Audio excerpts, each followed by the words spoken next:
The unions smell blood. They smell a weak government willing to do whatever the unions want them to do to keep in power, to stop the strikes, to make it look like they're actually running the country. Can you imagine that? A government that looks like it's running the country. I remember the 70s, the 1970s. I remember my house being lit up by candles. I remember electricity strikes. I remember a shortage of everything. I remember my mum going out to buy potatoes and only finding these tiny, tiny little things because of transport strikes, because the shops weren't being filled with product. I remember the 70s, how bad it was. And that's because the unions got too much power. Now, we need trade unions, of course we do. Otherwise, bosses will treat workers appallingly. And that's happened in the past. But then if you let unions go too far, then they basically bankrupt the business. We need a middle road, and we haven't got a middle road at the moment. Unions really don't exist now in the private sector. They exist in the public sector, and you wonder why the public sector is dysfunctional. You wonder why it achieves nothing. It's overstaffed, underworked, working from home, unsackable. It's almost impossible to get sacked from the public sector because the unions won't have it. The unions won't have it. I was shocked when I worked at Manchester Council that not that we had unions, Unite and whatever they were called. I never joined the union. I wasn't shocked we had unions. I was shocked they were based in the council, paid for by the council.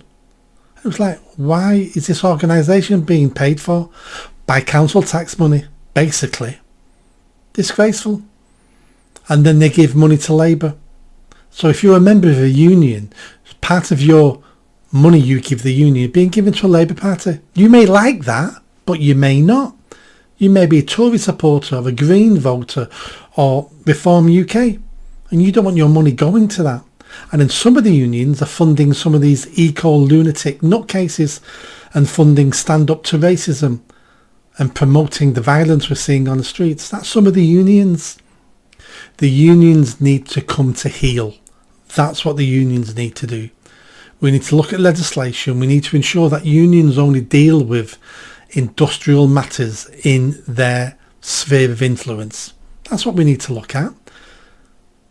They're messing around in too much that they shouldn't be messing with. But it's power, isn't it?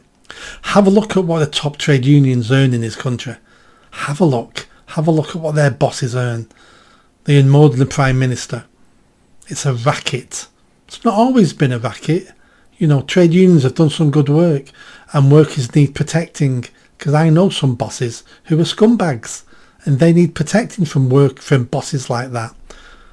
But they go too far. They always go too far. The next government that comes into power needs to make these unions come to heel. It's going to be a fight. It's going to be a big fight. I remember Thatcher doing it to the coal miners' unions. It wasn't pretty. People died. People lost their lives. Another fight like that is coming for the public sector unions. Please subscribe. See you next time.